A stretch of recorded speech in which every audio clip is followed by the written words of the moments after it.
Alors, trois points de conclusion sont importants pour moi par rapport à cette conférence. Le premier, c'est la cohérence du positionnement des centres commerciaux. Le deuxième, l'équilibre de la relation entre bailleurs et enseignes. Et puis le troisième, ce sont les coopérations.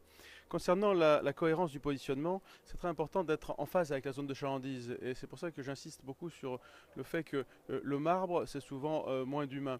Il faut des matériaux qui soit de qualité bien sûr, mais surtout il faut créer une ambiance humaine dans les centres commerciaux. Et il faut aussi s'adapter à la zone de chalandise, au potentiel d'achat et au pouvoir d'achat, c'est-à-dire faire des centres qui sont 4 étoiles quand il y a la possibilité, mais voire 3 étoiles ou 2 quand ça correspond aux clients. Le deuxième point, c'est l'équilibre des relations.